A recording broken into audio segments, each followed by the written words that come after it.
Buenos días, hermanos, Dios los bendiga. Nuestro Dios es increíble, amén. Estamos contentos de estar aquí en la casa del Señor, congregados, reunidos para alabar y exaltar su nombre.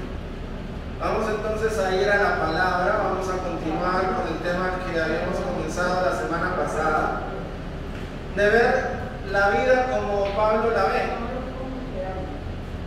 Así que para eso vamos a abrir nuestras Biblias en Primera de Tesalonicenses y vamos a leer el capítulo 2.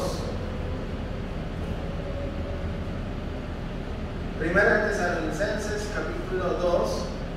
Vamos entonces a leer la palabra del Señor.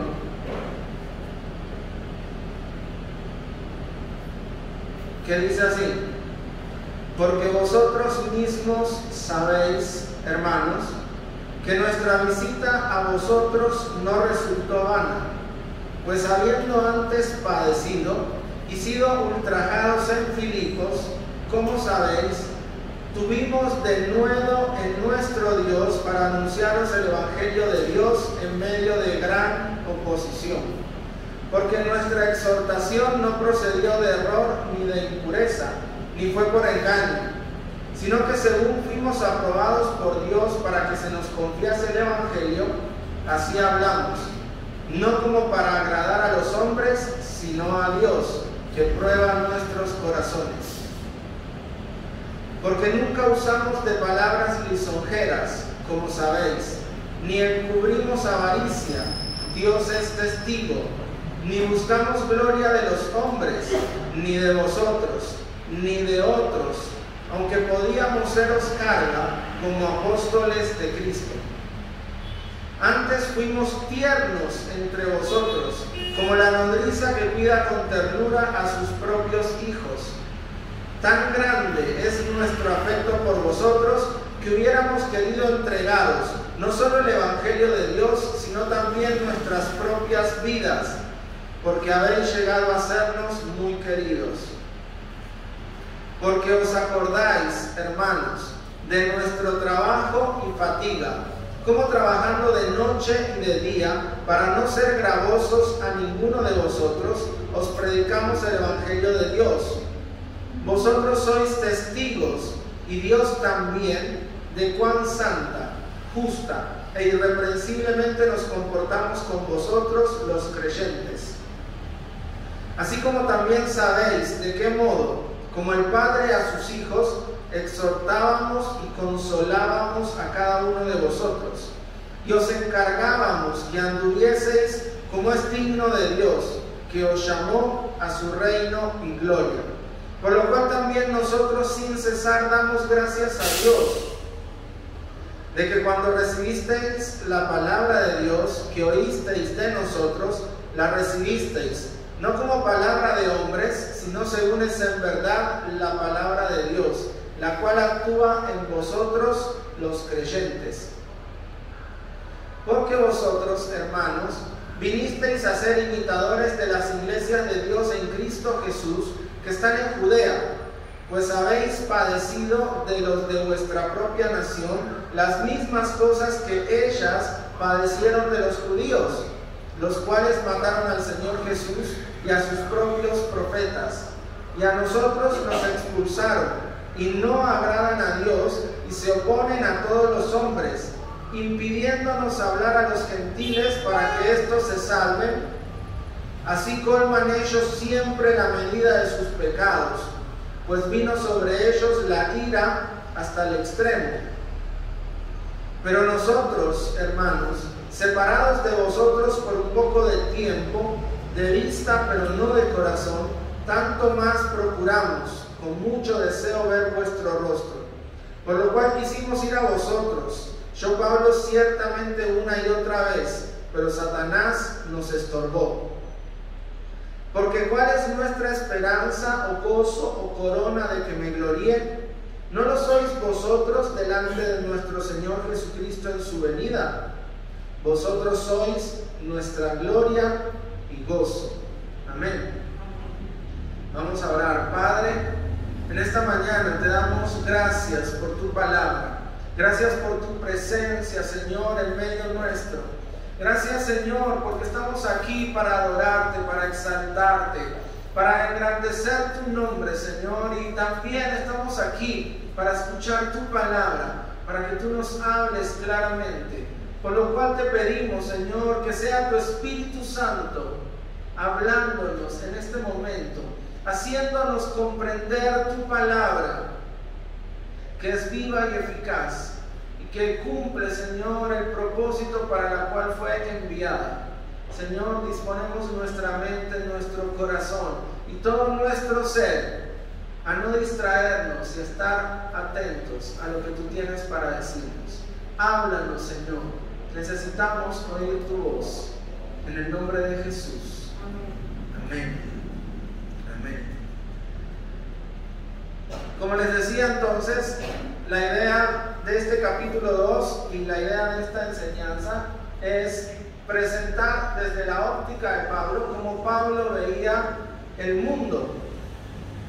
Y dijimos que Pablo veía el mundo y lo separaba y lo clasificaba en tres tipos de personas: nosotros, vosotros y ellos. No hay nada más, es nosotros, vosotros y ellos. Y usted y yo no podemos escapar a estar dentro de uno de estos tres grupos. La semana pasada hablábamos acerca de nosotros, quienes para Pablo eran considerados nosotros, y hablábamos de que ese nosotros eran o son los líderes de la iglesia. Y es muy interesante la consideración incluso de todo el Nuevo Testamento que hace para diferenciar entre líder y jefe, que sería muy interesante, pero no voy a meterme en eso. Pero la Biblia sí muestra una gran diferencia entre lo que es ser líder y lo que es ser jefe. Y Pablo habla de liderazgo. Y así rápidamente veíamos que los líderes en la iglesia tienen un propósito. Y ese propósito es anunciar el Evangelio.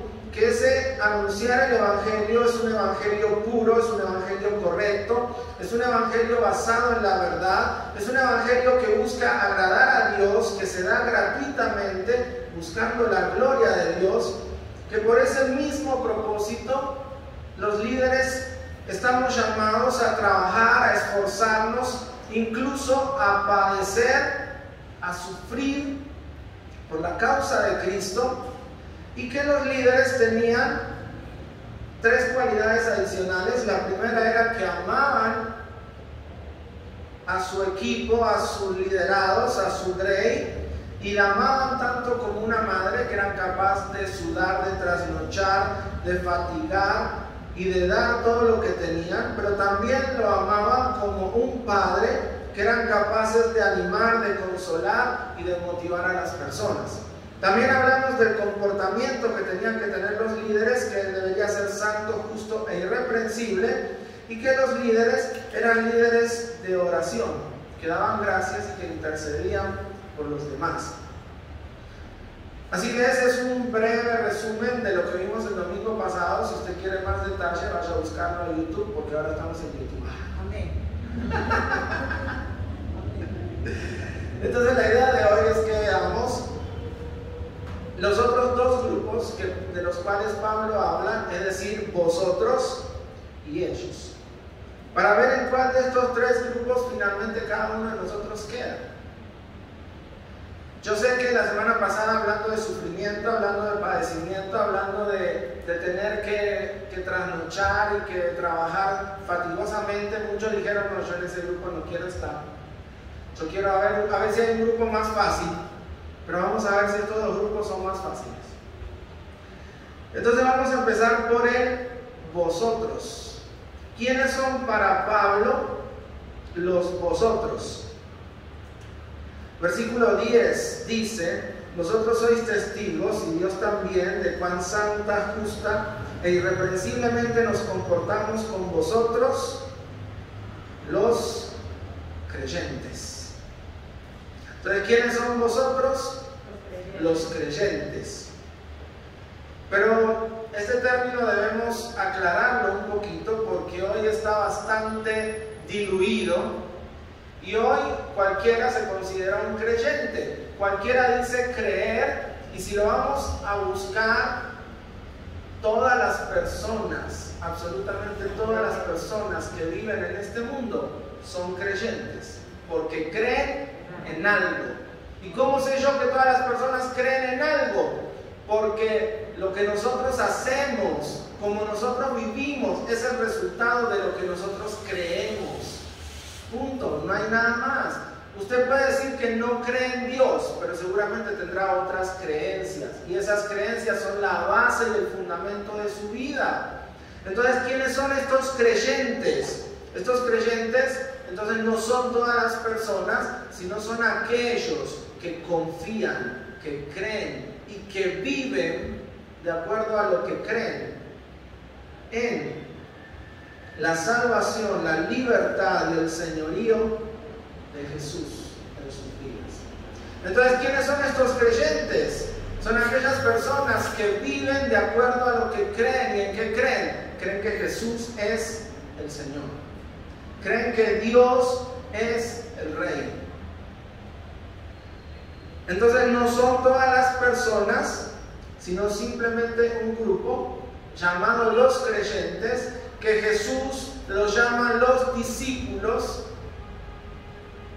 que entonces son los que creen en Dios, confían en Dios, y esa confianza y esa convicción que tenemos nos mueve a vivir de acuerdo a eso que creemos. No sé si me estoy haciendo entender. Entonces todos somos creyentes porque todos creemos en algo, pero Pablo aquí está hablando de los creyentes que creen en la palabra de Dios, que creen en el sacrificio de Jesús, que creen que Cristo es el Señor.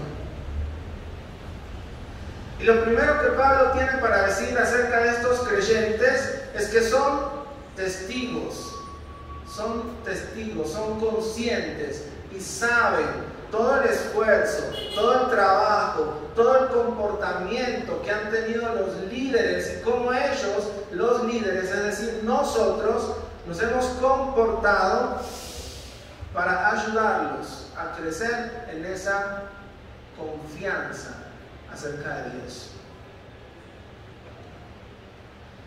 Pero ¿qué más dice la palabra? Dice que estos creyentes, en el versículo 13 dice: por lo cual también nosotros sin cesar damos gracias a Dios, de que cuando recibisteis la palabra de Dios que oísteis de nosotros, la recibisteis no como palabra de hombres, sino según es en verdad la palabra de Dios, la cual actúa en vosotros los creyentes.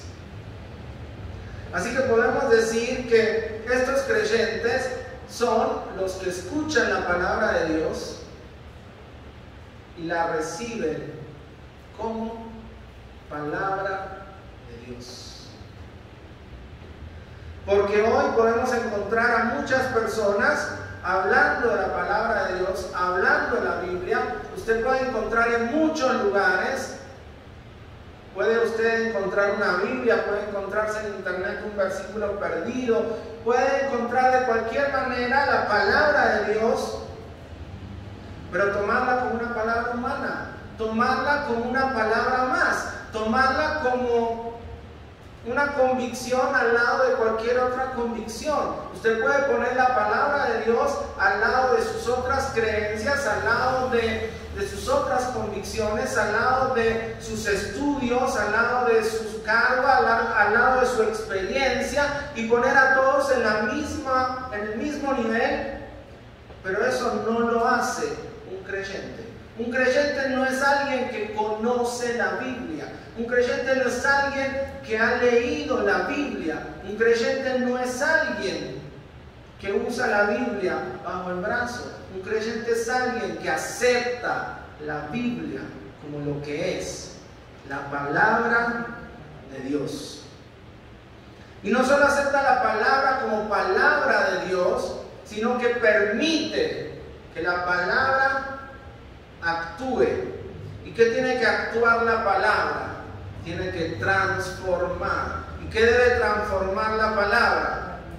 nuestras creencias erradas, nuestros pensamientos equivocados, nuestras formas de vivir, hábitos pecaminosos, contrarios. Eso debe hacer la palabra. Así que si usted conoce la palabra, pero no considera que la palabra es la palabra, usted conoce la Biblia, pero no cree que eso sea palabra de Dios, sino que dice, sí, muy bonito lo que escribió Pablo, qué bueno que los quería, qué bueno que les tenía afecto, qué bueno que les haya enseñado, pero hoy hay otras cosas que también debemos tener en cuenta.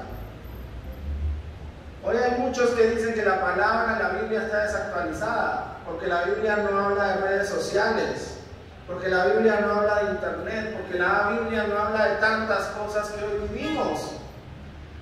Y dicen, sí, la Biblia es buena, pero también yo tengo que escuchar a otras personas, a otros maestros, a otros gurúes que andan por ahí promocionándose y hablando cosas tan bonitas que seguramente son importantes. Pero nosotros, si somos creyentes, debemos considerar la Biblia como la palabra de Dios. ¿Y qué significa esto? Que está por encima de cualquier palabra que diga una persona, de cualquier experiencia propia, de cualquier pensamiento propio. Todo lo que nosotros tengamos y creamos de valor y creamos importante para vivir, la Biblia está un paso más arriba, un paso adelante. Por eso dice el Señor por allá en Isaías, mis pensamientos no son vuestros pensamientos. Como son más altos los cielos que la tierra, así son mis pensamientos más altos que vuestros pensamientos. Porque la voluntad de Dios, la palabra de Dios, lo que Dios quiere hacer con nosotros, es mucho mejor que cualquier cosa que nosotros creamos, que nosotros pensemos. Entonces los creyentes no son los asistentes, no son los oidores, sino que son aquellos que reciben la palabra de Dios como palabra de Dios y que dejan que esa palabra de Dios transforme, actúe en nuestras vidas.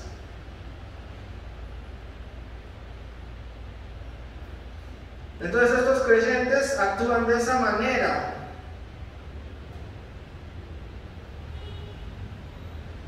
Por eso Pablo dice, 1, 2, 3, 4, cuarto lugar.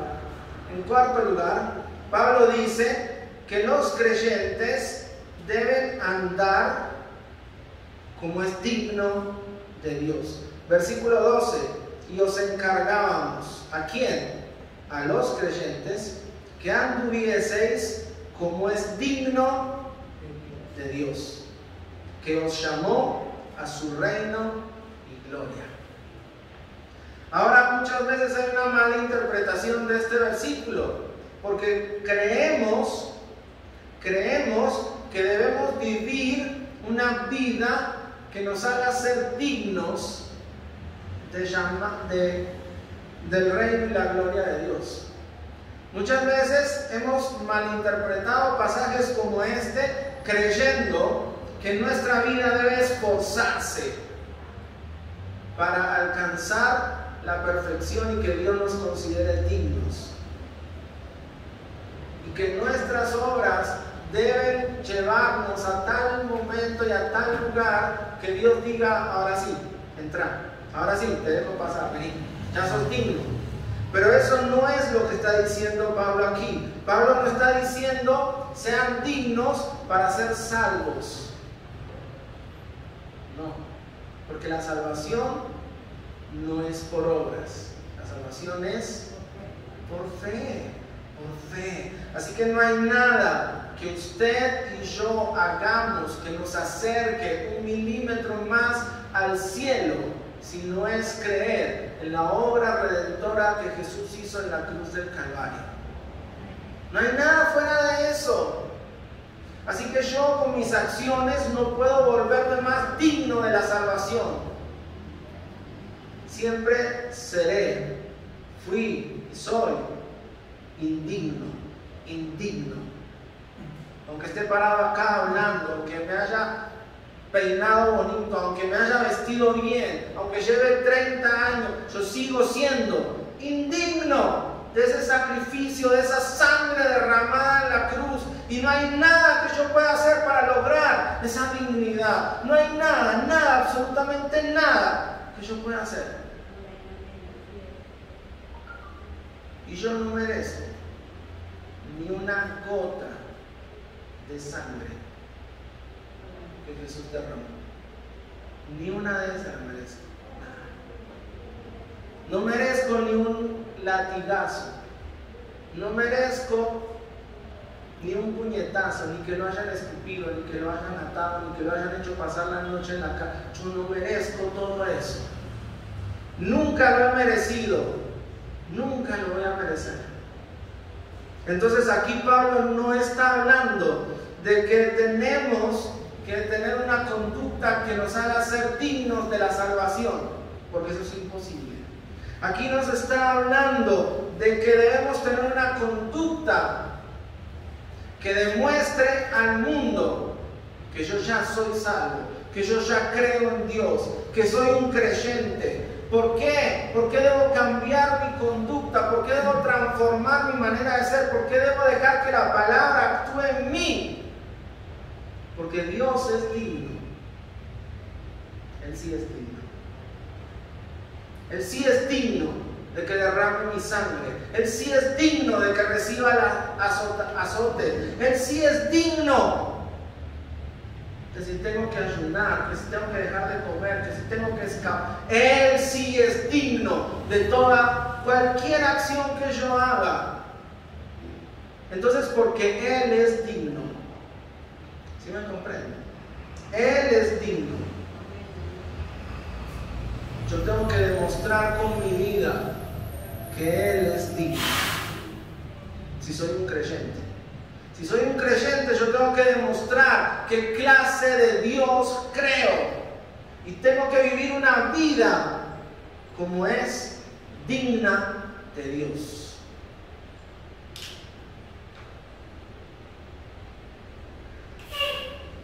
Yo sé que mucho de esto se ha perdido, pero cuando uno representa a alguien, uno tiene que vestirse, uno tiene que andar, uno tiene que caminar, no como uno, sino por el nombre que está representando. Cuando yo soy un embajador de un país, yo no puedo vestir como me da la gana, yo no puedo decir lo que me dé la gana, yo no puedo actuar como me dé la gana, porque todo lo que yo haga en ese país extranjero no va a ser considerado como lo que yo estoy haciendo, sino como lo que mi país está haciendo. Y nosotros somos peregrinos y extranjeros. ¿Qué tal? Bienvenidos. Somos todos extranjeros. ¿Se pensaban que era el único? Recién me vengo a enterar. Somos todos igualitos, extranjeros. Ustedes están viviendo, son colombianos viviendo en Colombia, pero son extranjeros. Porque ya no somos argentinos colombianos, ya somos ciudadanos del cielo, embajadores del reino de los cielos. Como embajadores del reino de los cielos debemos caminar como es digno de ese reino. Me debo vestir como es digno de ese reino. Debo hablar como es digno de ese reino. No porque yo sea digno, no porque yo sea importante, sino porque el reino y el rey son importantes. Y todo lo que yo diga, todo lo que yo haga, todo lo que yo muestre hacia afuera de ese reino es lo que las otras personas van a conocer de él. Entonces los creyentes, en primer lugar, han visto entonces el trabajo, el esfuerzo y el comportamiento de los líderes. En segundo lugar, han recibido la palabra como palabra de Dios y la han dejado actuar en su corazón, lo que los lleva a vivir, a caminar, a andar como es digno de Dios, que nos llamó a su reino y gloria. Yo no sé por qué hay muchos que todavía estamos esperando, cuando nos muramos, ver las calles de oro, el mar de cristal, y ver la gloria de Dios por allá en el cielo. Cuando a partir del mismo momento en que nos volvemos creyentes, nosotros podemos empezar a disfrutar del reino y de la gloria de Dios en nuestras vidas. Porque ya somos ciudadanos de ese reino. Entonces debemos andar como esos ciudadanos dignos que somos. Lo siguiente que Pablo dice, está en el versículo 14, dice: vosotros, hermanos, vinisteis a ser imitadores de las iglesias de Dios en Cristo Jesús. Un verdadero creyente es una persona que empieza a imitar a otros creyentes, que empieza a imitar a otra iglesia. Y recuerden quién es la iglesia. Ahora usted no se va a vestir de blanco, no se va a poner un bambillo sobre la cabeza, porque toda la iglesia tiene lucecitas en la cabeza, yo tengo que poner una lucecita en la cabeza. La iglesia está vestida de blanco, yo me tengo que... La iglesia somos nosotros. Y cuando somos creyentes nos volvemos imitadores. De nuevo, esta palabra imitadores, como la palabra creyentes, hoy tiene un significado distinto. Hoy pensamos en un imitador y pensamos en alguien que se disfraza de otra persona para hacerle burla, para reírse, para mostrar sus defectos y agrandarlos y hacer un momento cómico. Pero cuando nosotros pensamos un poquito más allá, nos damos cuenta que todos nosotros empezamos siendo imitadores. Porque cuando éramos bebé, empezamos a imitar. ¿A quién? A los papás, al hermano, al tío, al vecino. Es que ellos están caminando en dos patas. ¿Cómo es eso? Yo puedo hacer lo mismo. ¿Y empezamos a qué? A imitar. A imitar. Las primeras palabras que nosotros decimos son imitación de lo que papá y mamá dicen. Como niños, nosotros seguimos imitando conductas, forma de actuar, forma de ser, palabras de los padres, de las personas con las cuales convivimos. Usted ve a un niño rebelde, peleador, no es culpa del niño, es lo que ha imitado, es lo que ha imitado durante toda su vida.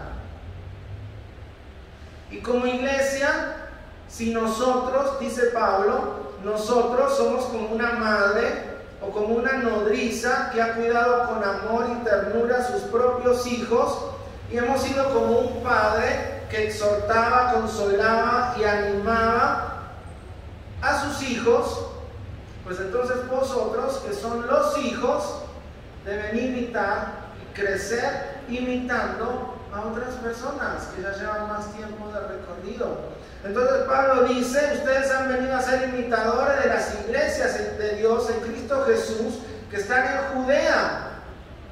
¿Dónde nació la iglesia? ¿Dónde nació el movimiento? Nació en Jerusalén, se extendió en Judea y de ahí llegó hasta lo último de la tierra. Entonces era lo más natural, lo más normal que la gente de Tesalónica, que llevaba un mes de ser convertidos, tuvieran que mirar a algún otro más grande, con más madurez, para imitarlo, para seguir su ejemplo, para crecer y vivir como ellos vivían. Así que fueron hasta la iglesia de Judea para ver qué era lo que estaban haciendo y volverse imitadores. Pero lógicamente todo crecimiento, porque volvemos y nosotros somos los padres, vosotros son los hijos, y como hijos que imitan, que crecen, que dejan actuar la palabra, pues van a ir creciendo, van a ir madurando. Y esa madurez y ese crecimiento nos va a llevar a una de las palabras menos queridas de la iglesia. Dice: ustedes han venido a ser imitadores de las iglesias de Dios en Cristo Jesús, que están en Judea, pues habéis padecido de los de vuestra propia nación las mismas cosas que ellos padecieron de los judíos. Así que ser un creyente, ser un vosotros, nos va a llevar a crecer, y ese crecimiento lleva implícito la palabra sufrimiento, padecimiento. Entonces usted no quería ser nosotros porque llevaba sufrimiento, pues sepa que ser un vosotros también lleva sufrimientos. Yo creo que en el ellos no está, así que por ahí sea mejor ese grupito. Ya esperemos un minutito que ya nos vamos para allá.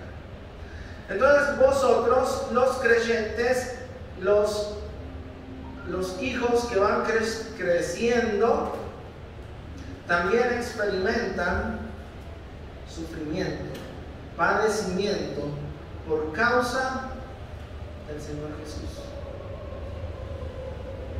Pedro dice: no se alegren si ustedes sufren como malhechores, como ladrones, porque obviamente es el castigo de su pecado, es el castigo de su comportamiento. Pero regocíjense, alegren, siéntanse bienaventurados cuando son perseguidos, cuando sufren, cuando padecen por el nombre de Cristo. Y todo cristiano, todo creyente tiene que aprender que en este mundo vamos a sufrir. Vamos a sufrir. Y si algo he aprendido y reflexionaba ayer, es que cuando uno se escapa del sufrimiento hoy, el sufrimiento conoce nuestra dirección. ¿Usted sabía eso? Y aunque usted se mude y se vaya a vivir a otro país, es que este tiene la última inteligencia. Todos esos satélites de la NASA, de la CIA, trabajan para el sufrimiento y lo encuentran a uno, lo encuentran. Y usted puede escaparle, y usted puede esquivarle, y usted se puede disfrazar, usted se puede teñir el pelo, engordar, adelgazar, aprender otro idioma, pero el sufrimiento tarde o temprano lo va a encontrar, porque es necesario para nuestro crecimiento. Y ayer nos tocó ir a odontología. Y nos ajustaron aquí. Y uno dice: duele. Pero ¿por qué me duele hoy, a mis 41 años? Me duele hoy porque a los 8 años, cuando tuve que hacerme ese tratamiento, dije: no quiero sufrir. Dije: quiero evitar ese sufrimiento. Eso que lo haga otro. Yo no quiero sufrir. Yo no quiero que me arreglen los dientes, así estoy bien. Nadie se fija en eso. Y por evitar y postergar el sufrimiento a los 8, 9 años, hoy me tengo que sentir gozoso de estar sufriendo por la causa de los dientes. ¿Qué? Entonces el sufrimiento nos persigue hasta que nos alcanza. Entonces, en vez de esquivarlo, vayamos y salgámosle al encuentro y abracémoslo. Porque todo crecimiento, si nosotros lo sabemos aprovechar, porque eso es lo importante, si nosotros sabemos aprovechar el sufrimiento y el dolor que vivimos, nos van a permitir crecer, nos van a permitir madurar, nos van a permitir llegar a otro nivel. Pero si nosotros y no sabemos aprovechar el sufrimiento, entonces hemos desperdiciado una excelente oportunidad para crecer. La hemos desperdiciado. Entonces nosotros sufrimos por la causa de Cristo, por predicar el Evangelio, nos esforzamos, trasnochamos y un montón de cosas más para que las personas puedan conocer de Dios. Pero los creyentes también sufren por el nombre de Cristo al permitir que su conducta sea transformada por la palabra de Dios, y eso nos va a llevar a enfrentarnos con el tercer grupo que Pablo aquí clasifica, que son ellos. Si nosotros somos los líderes, si vosotros son los creyentes, ¿quiénes son ellos? Ellos son los que no conocen de Dios, los incrédulos, los que no tienen ese conocimiento de Dios. Y todo se resume a estos tres grupos, hermanos. Y creo que todos los que estamos aquí hemos pasado de ser ellos a ser vosotros. Eso espero. Todos en algún momento hemos sido ellos, incrédulos, inconscientes de la gracia de Dios, desconocedores del amor de Dios para nuestra vida. En algún momento Dios nos tocó y a través de un nosotros pasamos a ser vosotros y nos convertimos en creyentes.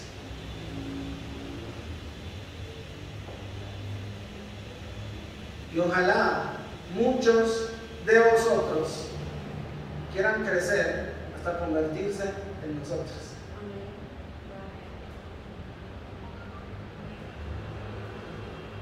Entonces, ¿quiénes son vosotros? Los incrédulos. Ellos. Eso, muy bien, estaban atentos. ¿Quiénes son ellos? Los incrédulos. ¿Y qué hacen estos incrédulos? Versículo 15. Los cuales mataron al Señor Jesús y a sus propios profetas. En primer lugar, ellos están enfocados en matar el conocimiento de Dios, en que los otros no conozcan de Dios. Entonces aquí nos está diciendo que hubo un grupo de judíos que mataron al Señor Jesús, pero que también el pueblo judío se encargó de matar a la mayoría de los profetas. Los aserraban, los descuartizaban, los apedreaban. Y muchos profetas fueron asesinados por ellos, por este grupo de inadaptados, de incrédulos, que no creen, pero no solamente no creen, sino que se dedican, consciente o inconscientemente, a destruir el conocimiento y el nombre de Dios en la tierra. Como veíamos tal vez hace tiempo, muchos de estos sellos son lobos disfrazados de ovejas, que se meten en las iglesias, que se hacen parecer un vosotros, pero siguen siendo ellos, cuando su único fin es torcer la verdad, engañar y con sus palabras confundir y acabar con el conocimiento de Dios. Lamentablemente, a medida que vamos avanzando y cada vez nos acercamos más a la segunda venida de Cristo, uno de los temas principales de la carta de Tesalonicenses, la segunda venida de Cristo, estos hombres, estas mujeres, en el grupo de ellos van a ir creciendo, aumentando e imponiendo su propia verdad en la tierra, a tal punto que van a incluso intentar engañar a los escogidos, que vamos a ser perseguidos, vamos a ser considerados falsos. Ahí sí se va a saber. Ahí sí no vamos a tener ninguna forma de escapar y decir somos nosotros, vosotros o ellos. Y a medida que va pasando el tiempo y nos acercamos a este glorioso momento en cuando Jesús va a venir a buscarnos, la incredulidad, la apostasía, la perversidad de estos hombres y mujeres irá en aumento y cada vez en aumento. Y por eso debemos tener mucho cuidado, porque de nosotros estamos a un simple pasito de convertirnos en un ellos. Dejar de crecer para empezar a ir para atrás, para sin darnos cuenta, acabar con el conocimiento de Jesús. En segundo lugar dice, expulsan a los creyentes. Dice, y a nosotros nos expulsaron. Entonces ellos no solamente quieren acabar con el conocimiento de Dios, sino que les desagrada, les molesta, les causa fastidio relacionarse con creyentes. Y los terminan expulsando. Los expulsan de sus vidas, los expulsan de sus amistades, los sacan de Facebook. ¡Oh! Tengo un amigo menos. ¿Y ahora qué voy a hacer? ¿Qué voy a hacer? Me quedé sin un amigo porque me expulsó de Facebook. Mi vida ya no tiene sentido. Expulsan a los creyentes, los sacan. Mira, todo bien, pero no me hables de Dios. Si no, nuestra relación, nuestra amistad hasta aquí llega. No les interesa relacionarse con los creyentes. En tercer lugar, no agradan a Dios. No agradan a Dios, sigue diciendo el versículo 15. Ellos tienen o están incapacitados de agradar a Dios. No pueden agradar a Dios. ¿Por qué? Porque son incrédulos, porque no tienen el conocimiento de Dios y sin fe es imposible agradar a Dios. Es imposible. Por eso Pablo llama a vosotros los creyentes, porque tienen fe, porque creen, porque han puesto su confianza y su esperanza en Dios. Pero ellos no tienen esa confianza, no tienen esa esperanza y por eso no pueden agradar a Dios. Algo que me asombró en este versículo 15 como cuarto lugar es que se oponen a todos los hombres. Uno pensaría que se oponen simplemente a los creyentes, a los cristianos, que están en guerra permanente y se oponen a aquellos que proclaman la verdad, porque quieren seguir viviendo en la oscuridad y en las tinieblas de sus pecados. Pero Pablo dice que no solamente se oponen a los creyentes y a los que quieren vivir como es digno de Dios, sino que se oponen a todos los hombres, a todas las personas. Porque no solamente les gusta pecar, no solamente les gusta no obedecer a Dios, no solamente les gusta seguir su propio consejo inventado de su mente, sino que además buscan que las otras personas también se alejen de Dios, causándoles así su propia perdición. Entonces estos hombres y mujeres aquí catalogados como ellos, no solamente se oponen a los cristianos, sino que se oponen a todos. Se oponen a todos porque no permiten que la gente llegue al conocimiento de la verdad. Como dice el versículo 16, impidiéndonos hablar a los gentiles para que estos se salven. Se oponen a todos porque no dejan, no permiten, no quieren que los cristianos hablemos de parte de Dios. No quieren. Y la Biblia dice que si nadie anuncia el Evangelio, ¿cómo se van a salvar las personas? Si no hay nadie que predique, ¿quién se va a salvar? La respuesta es nadie. Así que nadie estará en el cielo. No sé si será nadie Rodríguez, nadie Pérez, pero el Señor nadie estará. Impiden hablar a los gentiles, impiden que la gente hable de Dios. Entonces, claro, cuando tenemos que hablar de espiritualidad, encontremos algún gurú, encontremos a alguna persona, alguno que hace yoga, alguno que hace meditación trascendental, y a ese sí lo ponemos a hablar de espiritualidad. Cuando necesitamos a alguien que resuelva nuestros problemas, entonces vamos a buscar psicólogos, licenciados, o vaya a saber quién que resuelva nuestros problemas. Cuando vamos a distintos ámbitos, siempre vamos a poner a una persona que no conoce de Dios y le vamos a impedir a un cristiano hablar la palabra. Yo no he visto el primer pastor o el primer cristiano hablando de espiritualidad en un noticiero, pero sí ahí ustedes ven hablar de cualquier clase de espiritualidad en la televisión, en propaganda. Pero vaya y dígale a un canal de televisión: déjame poner esta publicidad de mi iglesia. Seguro que no,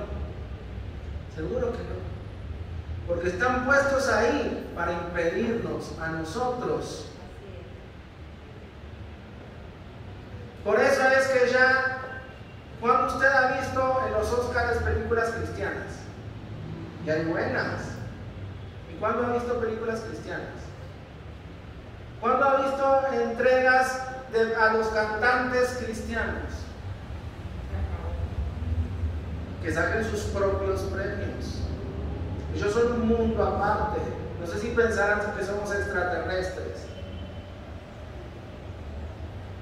pero nosotros no nos podemos mezclar con ellos. Así que nos van a tapar, nos van a impedir, nos van a callar, nos van a silenciar, porque ellos viven exclusivamente para oponerse a la salvación. De esa manera colman ellos siempre la medida de sus pecados. Entonces, lisa y llanamente, son gente pecadora que aman pecar, oponiéndose a Dios, no pudiendo agradarlo y resistiéndose a la verdad. El resultado de todo eso, dice el versículo 16, es que vino sobre ellos la ira hasta el extremo. Es que ellos tampoco se van a salvar del sufrimiento. Entonces usted puede elegir sufrir por predicar el Evangelio. Usted puede elegir sufrir por crecer en la fe, por dejar la palabra actuar en su vida. O usted puede elegir sufrir por la consecuencia de sus pecados. Ni nosotros, ni vosotros, ni ellos están exentos del sufrimiento. Algunos sufren por predicar el Evangelio, como Pablo. Otros sufren porque están peleando con ellos mismos, sus propios vicios, sus propios hábitos, sus propios pensamientos que se nos oponen y nos hacen sufrir. Pero otros también sufren, o ellos también sufren, como consecuencia de sus pecados. Y si las consecuencias no son vistas en este mundo, pues seguramente van a ser vistas en la eternidad.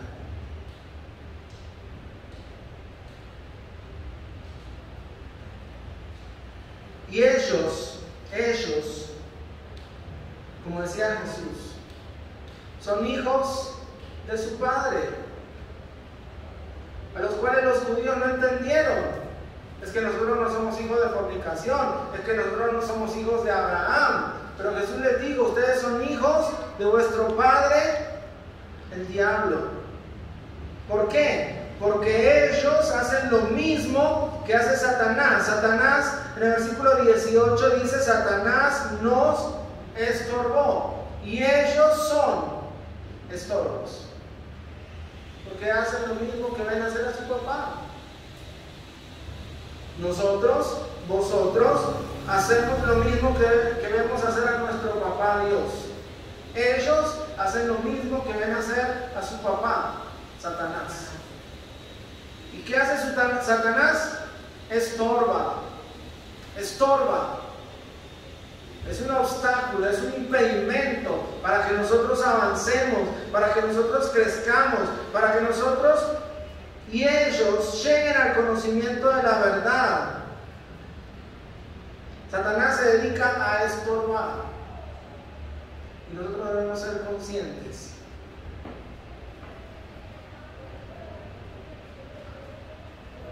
de que Satanás solamente estorba, que ellos son un estorbo, pero no porque son ellos, sino porque están representando a Satanás. Entonces nuestra misión no es decir, es que son ellos, pecadores, que caiga sobre ellos la ira de Dios. Pablo jamás, nunca escribió nada por el estilo. Pablo decía que él se esforzaba, que él oraba, que él lloraba, que él sudaba, que él trasnochaba, que él se fatigaba hasta caer rendido para que ellos, estos estorbos, estos que se oponen, estos que no agradan a Dios, estos que están llenos de pecado, se conviertan en Dios vivo y verdadero. Así que no debemos considerar a ellos como los malos de la película. Son los ciegos de la película, a lo cual nosotros debemos ir y abrirle los ojos. Entonces, para terminar, hermanos, ¿en qué grupo nos catalogamos cada uno de nosotros? ¿Somos nosotros? ¿Somos vosotros? ¿O somos ellos? Pablo ha presentado los tres grupos. Pablo ha dicho que todos estamos en uno de estos tres grupos, así que nosotros no escapamos a estar ahí metidos, a esa inclusión. O nosotros somos parte de los líderes de la iglesia, no de los jefes, de los líderes de la iglesia, o nosotros somos parte de los creyentes que estamos creciendo, o nosotros somos parte de ellos que se oponen a la verdad y al nombre de Dios. En sus mentes, en sus corazones queda la respuesta a esta pregunta, y que Dios ilumine nuestros ojos, que Dios ilumine nuestro corazón, para que realmente no vivamos confundidos, no vivamos engañados, y podamos sincerarnos delante de Dios y ver si somos nosotros, vosotros o ellos. Vamos a orar. Padre, gracias por tu palabra, Señor. Gracias porque ella es maravillosa. Porque nos hablas claramente, Señor, de cuál es tu voluntad, del por qué estamos aquí en la tierra. ¿Por qué nos mantienes, Señor, en este mundo? Gracias, Señor, porque ningún dolor, ningún sufrimiento se compara al que vos tuviste en esa cruz, al que vos viviste, Señor, al derramar tu sangre por mí y por cada uno de nosotros. Por eso, Señor, queremos que nuestra conducta, nuestro caminar, sean dignos, Señor. sea correcto, sea irreprensible, sea santo y justo, como es digno de ti, Señor, porque tú eres un Dios digno, un Dios santo, un Dios justo, un Dios bueno, un Dios misericordioso, y nosotros queremos reflejar esas mismas cualidades a otros, Señor. Padre, yo te pido que abras los ojos de nuestro entendimiento, que abras nuestros ojos espirituales para que seamos capaces de ver cuál es la situación de nuestra alma, de nuestro corazón, de nuestra mente. Señor, y que no seamos de aquellos que se oponen a tu palabra, a tu verdad, sino que seamos de aquellos que creen, que crecen y avanzan en el llamado que tú nos has dado a cada uno de nosotros. Padre, recibe toda la gloria, recibe toda la honra, Señor, y entregamos nuestras vidas en tus manos, porque tú eres digno. En el nombre de Jesús. Amén.